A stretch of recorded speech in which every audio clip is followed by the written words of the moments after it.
Então, dando continuidade à nossa série do temário da The Universo, o próximo tema agora é filosofia política, tema 16. Né? Como eu disse, não seria em ordem, né, que eu iria apresentar os temas. Esse foi o primeiro e o último agora, né? Mas, ah, né, o mais básico, assim, né, o que introduz e o que, de certa forma, talvez a parte mais externa, assim, né? O que talvez o culminante ou mais, como é que eu vou dizer, prático, assim, né? Da filosofia, né? Mas vamos dar então continuidade. Já peço, deixe seu gostei, se gostar do vídeo, e comente, né? O que achou, o que gostou, o que não gostou. Também esse vídeo possa chegar, né, a maior quantidade de pessoas, né? Esse conteúdo possa chegar a mais pessoas. Então, ah, então vamos lá. Então, primeiro grande tópico, né, do nosso tema é a introdução à dimensão política da existência humana, né? Então, primeiro ponto, né, que o que é filosofia política? Né? Filosofia política assim, é o estudo filosófico dos fundamentos últimos da ação e da vida social, né? Sobretudo, né, da ação governativa, né, e cidadã. Né? O seu objeto material, né, é a ação humana, né? Né, o que ele vai, o que que a, o que que essa filosofia vai se ater, né? É a ação humana. Né? O seu objeto formal, né? Ou seja, o que que ele vai, de certa forma, assim, formar, né? Pela visão que ele vai ver esses atos humanos, né? É a mesma ação, né? Só que de forma reta e em sociedade, né? Honesta e reta em sociedade. Né? Então, essa função, né, a função da política, né, é justamente a justa e boa ordem da ação social, né, imprimindo ordem na sociedade. Beleza? Então, ponto B, né, perspectiva filosófica da atividade política. Então, essa perspectiva é a organização da sociedade, né, essa perspectiva filosófica, trazendo a justiça e a ordem, né, para né, a sociedade, visando a ação social. Ponto C. É, é possível uma filosofia política em uma era pós-moderna? Não é só possível, né, quanto também é necessária. Né? O mundo de hoje, né, precisa justamente restabelecer esse valor de verdade, né, da objetividade, da honestidade, é coisa que realmente uma filosofia política realista e reta pode ajudar, né, e que realmente se tem perdido, né, nessa era pós-moderna e que é necessário, não tem para onde fugir se quer realmente organizar uma sociedade para que ela seja, tenha ordem, paz e seja feliz, né? Não há como prescindir de uma de uma boa política, filosofia política. Então, ponto D, a verdade é importante em um mundo político pragmático?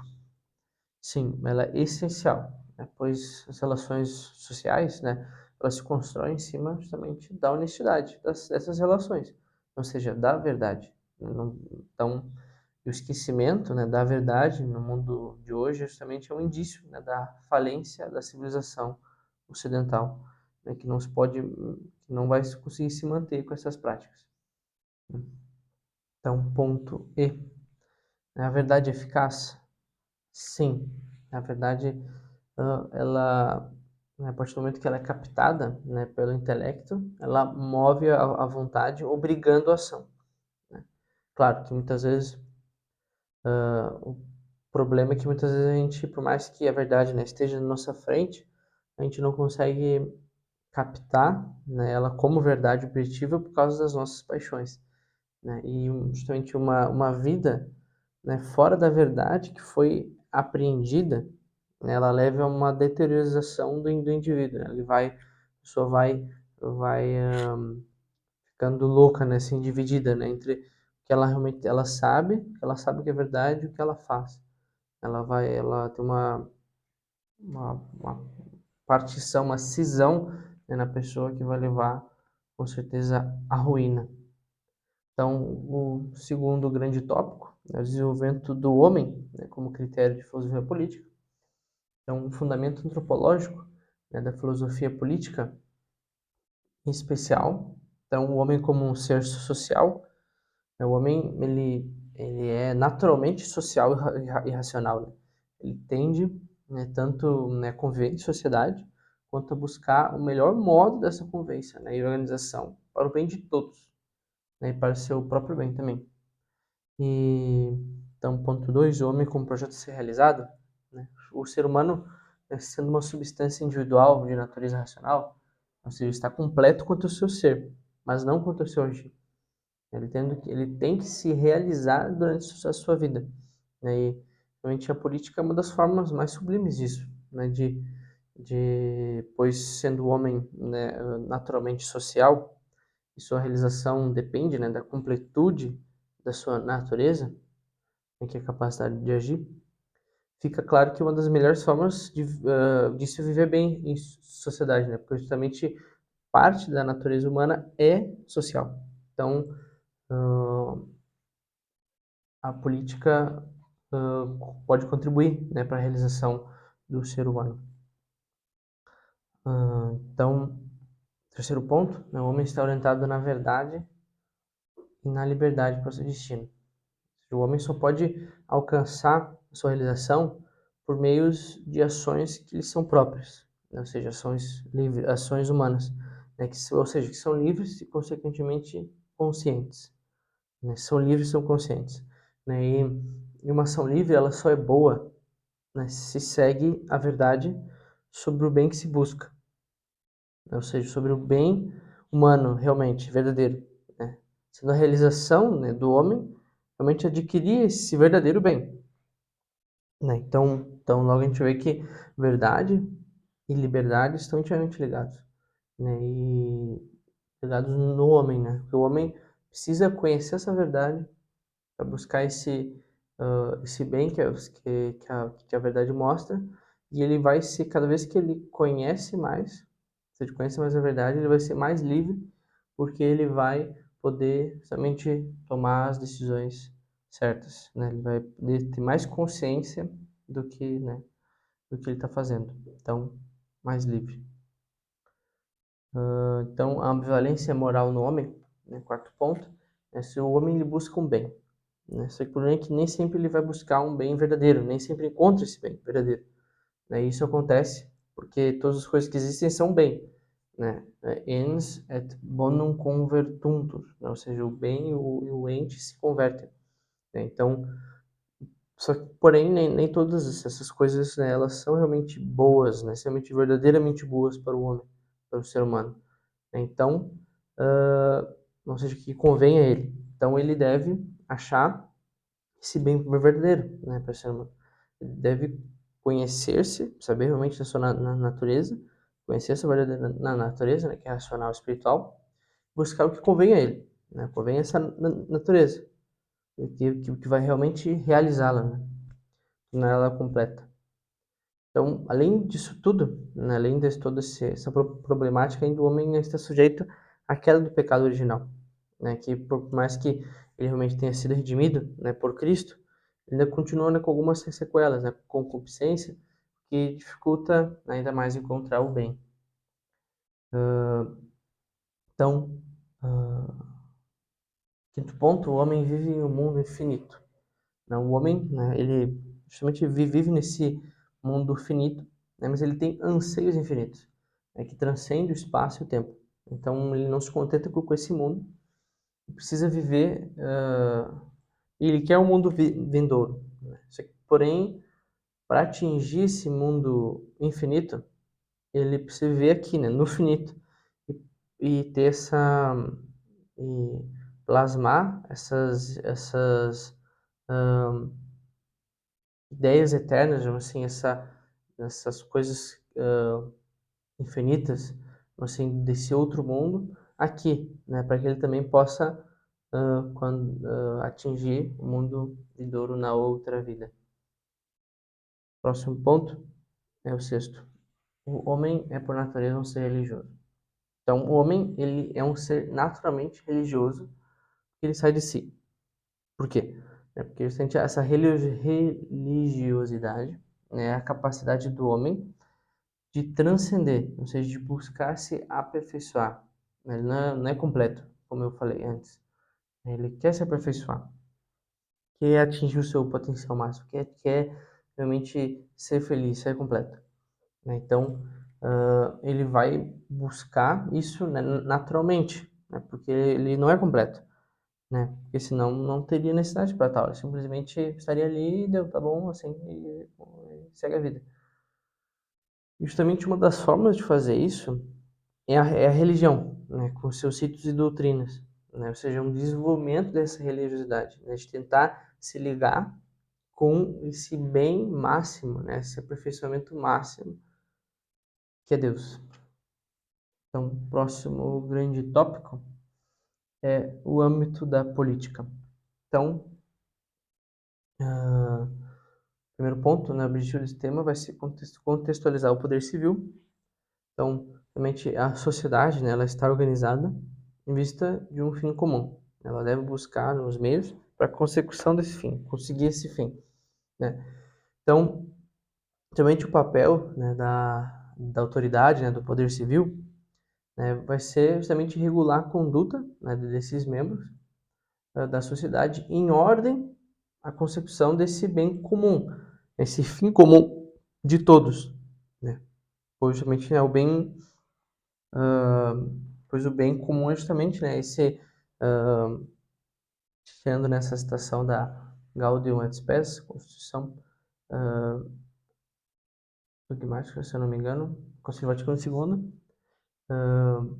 que é justamente, né, que o bem comum ele é o conjunto das condições da vida social que permitem tanto aos grupos como a cada membro alcançar mais plena e facilmente a própria perfeição, né? Então, essa função da autoridade do poder civil é justamente importante para isso, né? É importante nisso, né? Nessa parte. Só que o problema é essa ação governamental, civil, né, deve se limitar ao âmbito externo, né, da ação, ou seja, não entrar em questões de pensamento, consciência, intimidade, vida privada, no sentido das as leis não podem interferir no íntimo, né, da pessoa. A pessoa, claro, tem que buscar, tem que ser educada para buscar o seu próprio aperfeiçoamento, né? Mas não pode, como é que eu posso dizer, talvez exigir da pessoa isso, né?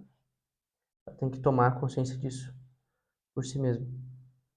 Então, se o governante, né, sai desse caminho, né, desse caminho do bem comum, ele vai acabar tornando-se um tirano, né, que vai acabar buscando os seus próprios interesses e não o interesse do povo, que é o que o bem comum, que é o que ele para isso que ele está lá, né? Daí se ele vai para os seus próprios interesses, acaba se tornando um tirano.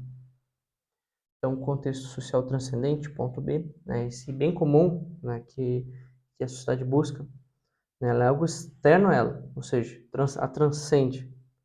Então, essa finalidade, né, esse bem comum, é dentro das causas, né, ela faz parte da extrínseca, ou seja, está fora do sujeito. E por isso que ela deve ser buscada, né, não está dentro da sociedade. Então, essa busca pelo bem comum deve ser uma tarefa, né, contínua da sociedade que visa a sua perfeição. Então, ponto C, o nascimento, né, desse estado moderno, né, sua justificativa teórica. Então, a sociedade política, né, sempre existiu, né, porém, claro, né, esse modo de organizá-la, né, varia de época para época, de lugar para lugar, né?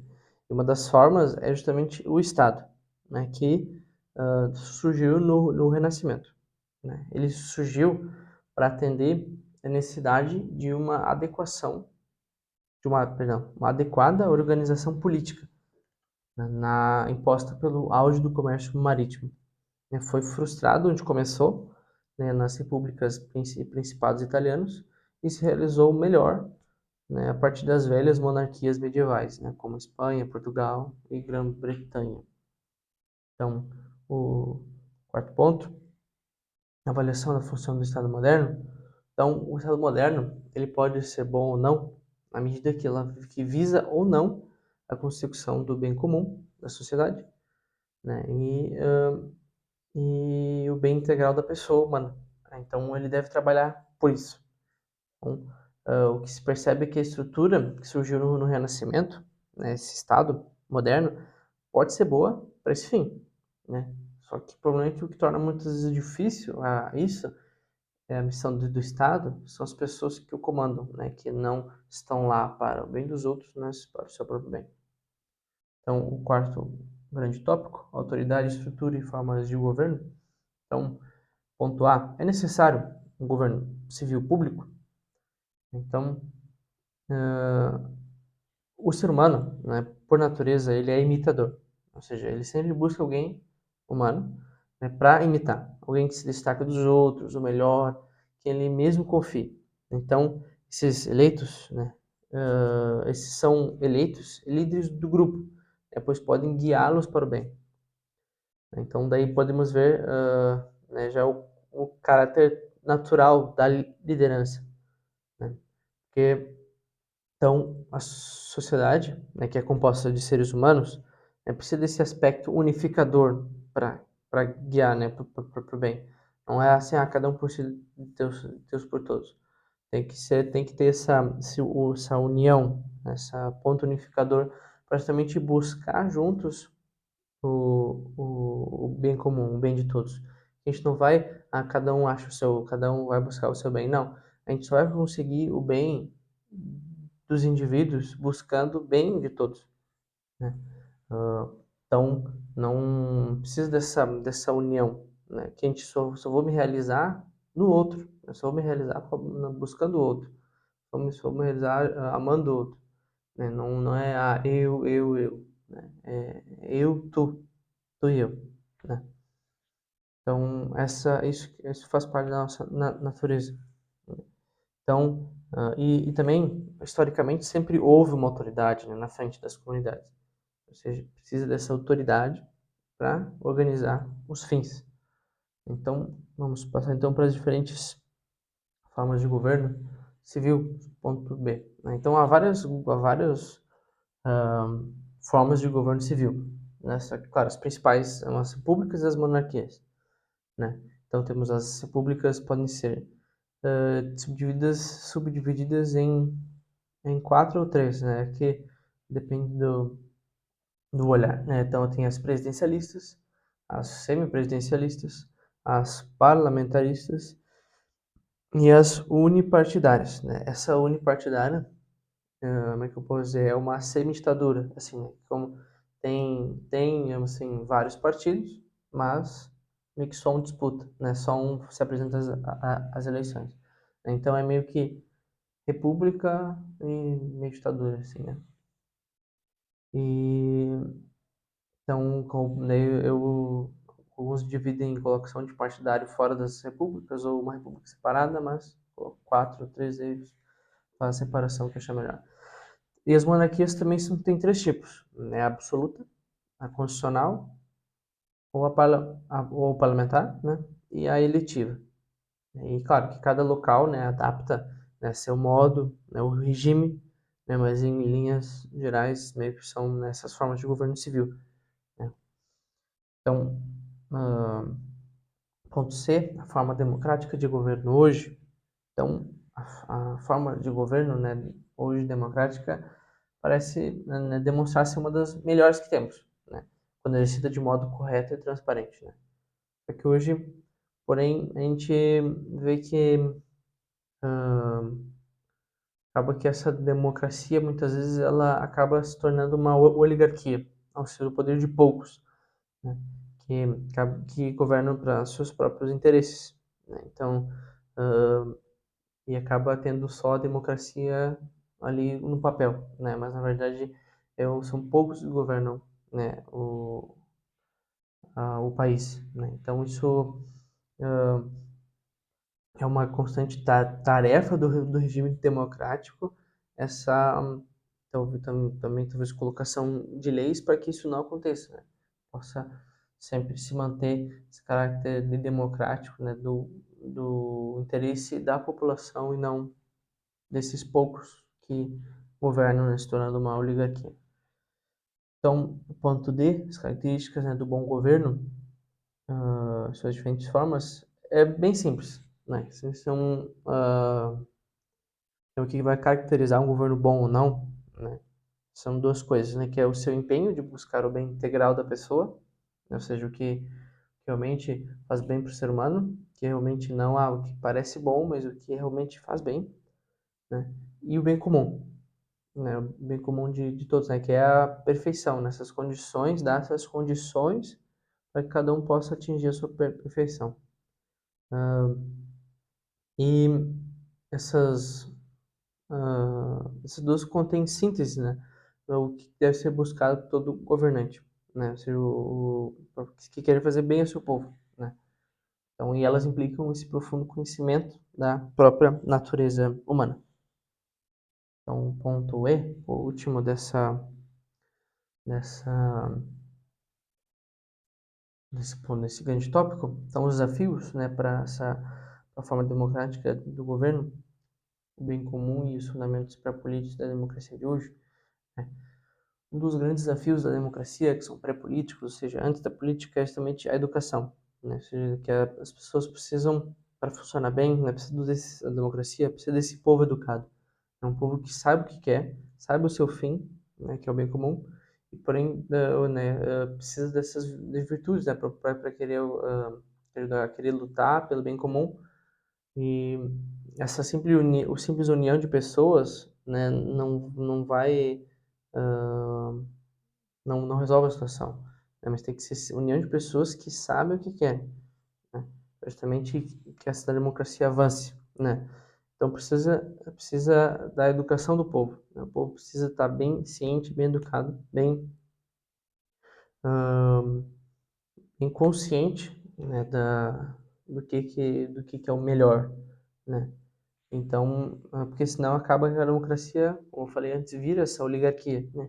Que só poucos, porque a maioria do povo não sabe o que está acontecendo, não sabe o que é o bem para eles mesmos, não sabe o que é o bem para a nação, para o povo. Então, os que sabem governam o país. Então, vamos para o quinto grande tópico. Falta pouco para acabar. São 8 tópicos grandes. Então, passamos a metade já. Então, o direito e as leis, né? O que é a lei? A lei é uma regra e medida dos atos segundo a qual alguém é induzido a agir ou é impedido de agir, né? Ou seja, é um princípio extrínseco do ser humano, ou seja, vem de fora, cujo fim deve ser o bem comum. Isso da lei mais... não, da lei em geral. Então, a lei e sociedade. Ponto B. A lei está intimamente ligada à sociedade, né? Pois primeiro deve buscar o bem comum, pois a lei, né, deve buscar o bem comum, né? E que é o mesmo que busca a sociedade. Então, a sociedade ela pode se usar da lei para justamente atingir esse bem comum, né? Então, por meio da lei, justamente pode se conservar o que é bom e verdadeiro, né, e garantir essa ordem, né, entre os seres humanos. Então, ponto C, objetivo e tipos e formalidades da lei. O objetivo, né, fim das leis, né, é o bem comum, né? Então, há 4 tipos de lei, né? A lei eterna, que é a razão, o plano de governação, né, das coisas existentes em Deus. A lei natural, que é a participação da lei eterna na criatura racional, que pode falhar, né, na aplicação concreta. A lei positiva, que é uma norma determinada pelo ditame da razão, né, que obriga na medida que se adequa à lei natural, né, a anterior. E a lei divina, né, que é uma norma revelada por Deus, né, uma lei positiva divina. Então, a interpretação da lei, né, a interpretação da lei, ela deve sempre ter como referência, né, a natureza humana, e a intenção dos legisladores que fizeram a lei, né? Isso enquanto a lei positiva humana, né? Então, as características essenciais, né, do direito, né, o conceito de justiça. Então, o direito é o justo, né? Ou seja, o que é devido a alguém, né? Sendo a arte do direito, né, a ciência do justo e do injusto. Ou seja, saber o que é justo e o que é injusto. Então, não declarar o que é legal ou ilegal, né, mas o que é determinação do justo e injusto. Então, existe o direito objetivo e o subjetivo, né? Então, este último está ligado ao direito que a pessoa tem de receber o devido, né? Receber o direito. Então, esse direito subjetivo deve estar submetido ao objetivo, que é o que é devido, né? Alguém. Primeiro o que é devido, depois o direito de, depois a faculdade de poder ter esse direito, né? Primeiro tem que ter o devido. Então, a justiça é o hábito segundo o qual alguém com vontade perpétua e firme dá a cada um o que lhe é devido. Próximo ponto, a resposta à lei. Então, as leis que respeitam, né, a natureza humana, ou seja, que estão baseadas na lei natural, buscam o bem comum, né, e foram promulgadas por uma autoridade legítima, elas obrigam a consciência à execução, né, mesmo que essa lei seja difícil, né, de ser cumprida, mesmo que essa lei não seja a melhor, né, porque as leis elas sempre podem melhorar, né? Então, porém, uma lei injusta, ou seja, que não segue a lei natural, não busca o bem comum e não foi promulgada por uma autoridade legítima, não obriga a consciência, né, e seria ilícito até obedecer a uma ação intrinsecamente má, né? Porém, se a lei não for comprovadamente, né, injusta, ou seja, saber que realmente é injusto, né, ou seja, tem alguma dúvida, uma incerteza não se tem ainda a certeza da injustiça, ela dela precisa ser obedecida. Então, vamos para o próximo ponto, grande tópico, os direitos humanos. Então, a importância, né, dos direitos humanos, da doutrina dos direitos humanos. Essa doutrina, né, ela é importante por quê? Porque ela manifesta a dignidade da natureza humana, ela expressa essa universalidade, né, e garante, né, ou pelo menos é um passo para isso, né?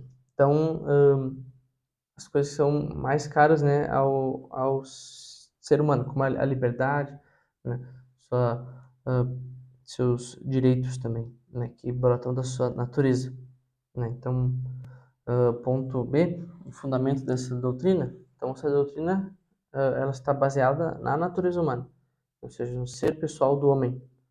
Então, esse ser humano, se a pessoa é um fim em si mesmo, não podendo ser usado como um objeto ou meio para algo.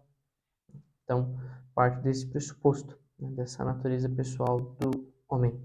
Então, o desenvolvimento, né, dessa doutrina a gente pode encontrar, ela se tornou, na verdade, mais expressa, né, na Declaração Universal dos Direitos Humanos da ONU, né, em 1948, né, justamente no período pós-guerra e tal, né, depois das atrocidades da guerra. Só que já tinha alguns expoentes antes, né, como a Carta João Sem Terra, do século XIII, e o Direito das Gentes, de Salamanca, né, do século XVI. E havia também, né, no Iluminismo, né, algum tipo de doutrina semelhante, né? Contudo, ela se tornou mais universal, né, como diz o nome, a Declaração da ONU. Então, a expressão política contemporânea dos direitos humanos, os direitos humanos, né, eles se baseados na natureza humana, podem ajudar, né, a criar leis que concretizem os direitos e deveres do homem, né? E o mau uso, né, dessa doutrina, né, que há o risco dessa doutrina ficar vaga, né, e ser usada justamente para defender defender qualquer tipo de coisa, né? Ou seja, até coisas que são paradoxalmente contra a natureza humana, né? Então, isso pode ocorrer, né? E para que isso não ocorra, precisa sempre voltar à fonte dessa doutrina, que é a própria natureza humana. Tem que ter bem firme isso, né? Então, o próximo grande tópico, que é a política internacional e a unidade das nações. Então, primeiro ponto, política internacional e direito internacional. Então, a política internacional, o que que é? É uma comunidade jurídica fundada sobre a soberania de cada Estado-membro, sem vínculos de condicionamento, de subordinação, perdão, que lhes neguem ou limitem a sua independência.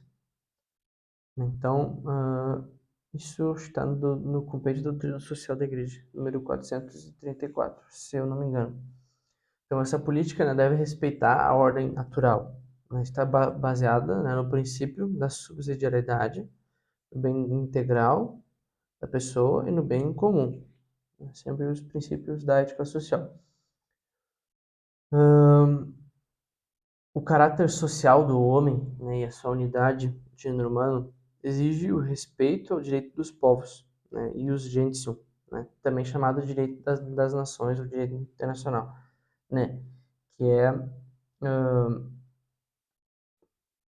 né, porém os direitos esses direitos das nações eles não são contra, né, senão eles não são outra coisa, perdão, senão os direitos humanos, né, compreendidos, né, nesse nível de vida comunitária, né, vida na comunitária internacional, né.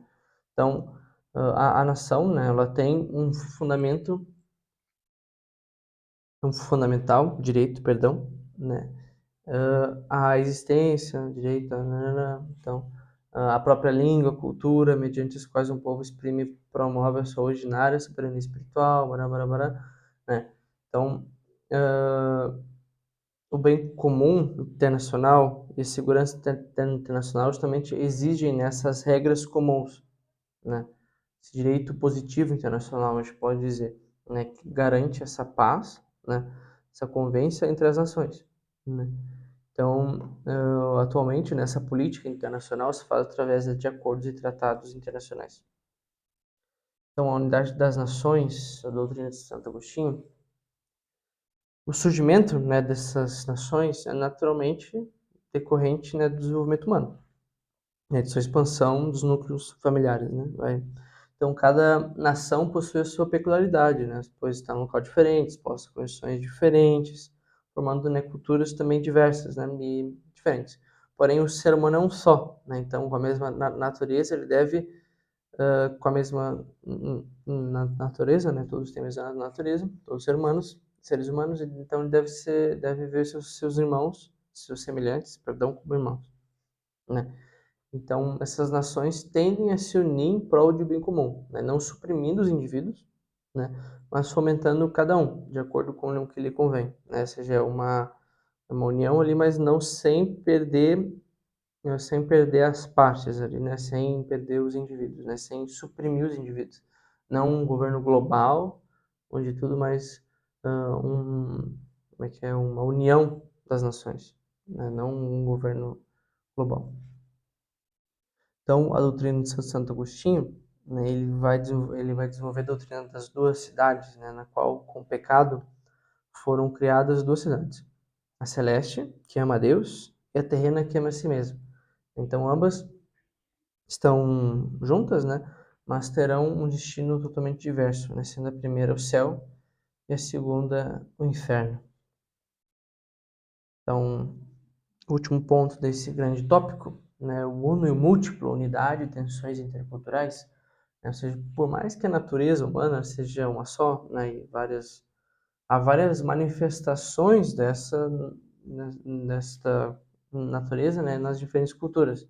Elas devem ser respeitadas, incentivadas à medida que expressam o melhor do ser humano e ajudam a atingir a perfeição.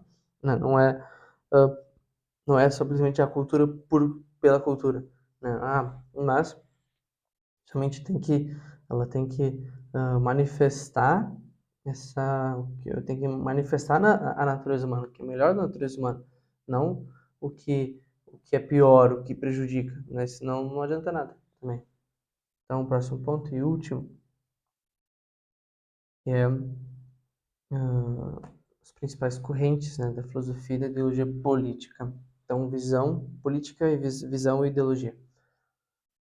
Muitas vezes tomados como sinônimos, né, esses três termos, né, mas na verdade são muito diferentes, né?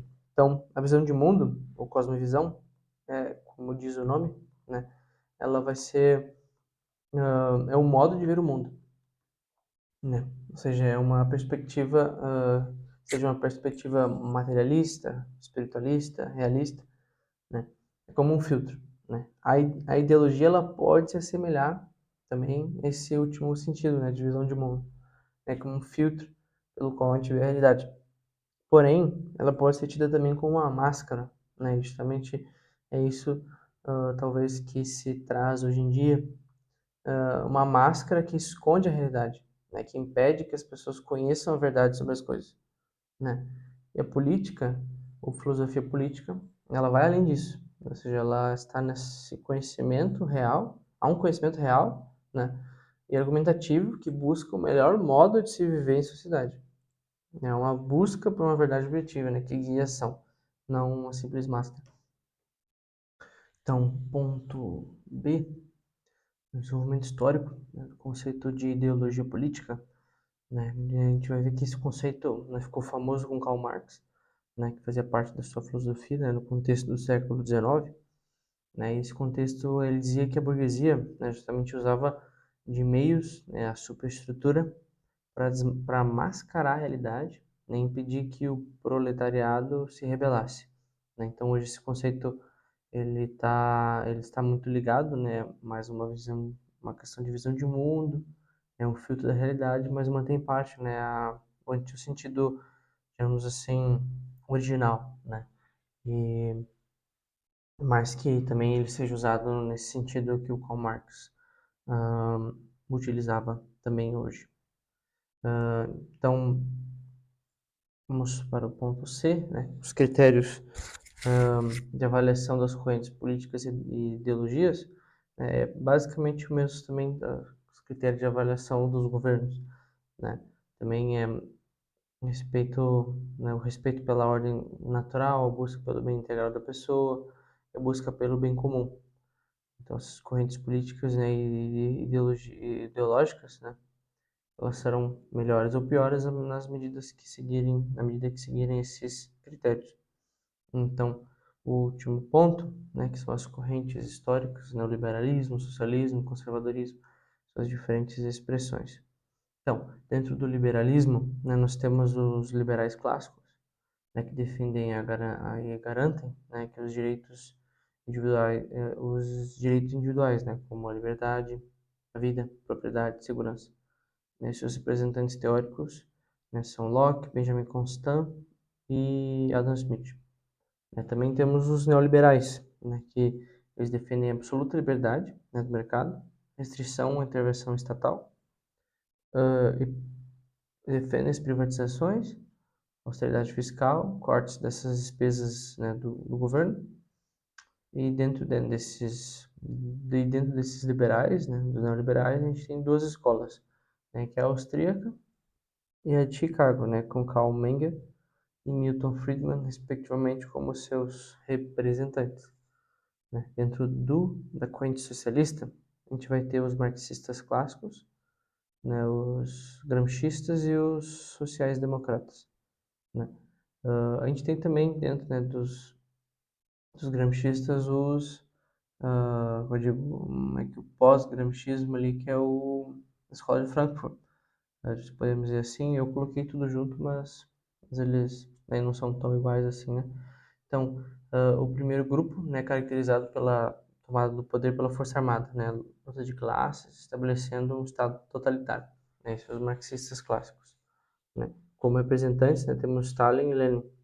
Né? O segundo grupo também busca o poder, porém através da cultura, né, superestrutura. Né, seu idealizador é Antônio Gramsci, né? Ah, e daí tem né, dentro dessa parte mais da cultura, revolução cultural e tudo, a gente tem daí A escola de Frankfurt é um pouco são mais de desconstrução, assim, né, de tentar achar o mal ali nas coisas boas, na teoria crítica. Um pouco vai também nessa linha, mas é mais destruidor do que construtor, né? O Gramsci, eu creio ser mais construtor, assim, né? Construir um, e tentar construir uma cultura socialista, né? Que também é um pouco dos Frankfurt, mas né, tem essas diferenças. Então, por último, né, a gente vai ter então o terceiro grupo, né, que é um Estado forte, né, esses sociais-democratas, né, Estado forte, porém com uma certa abertura econômica, né, e pessoal, né, sociedade mais baseada em direitos e em deveres do que em deveres, né, é um Estado que supre os serviços essenciais. E por último, nós temos então o liberalismo, não, o conservadorismo, né, que enfatiza o valor das instituições, valores e práticas tradicionais, né? Prefere o que foi herdado das gerações passadas e o que se provou melhor do que falsos idealismos e utopias. Então, seus principais representantes teóricos, né, a gente vai ter o Edmund Burke, o Russell Kirk e Roger Scruton. Então, uh, então é o tema, né? Então, esse foi o tema 16. Espero que vocês tenham gostado. Deixem seu like, se inscrevam no canal. Também, se quiserem comentar alguma coisa, que gostaram, não gostaram, alguma sugestão de vídeo, fiquem à vontade, tá bom? Tenham uma ótima semana e um ótimo dia.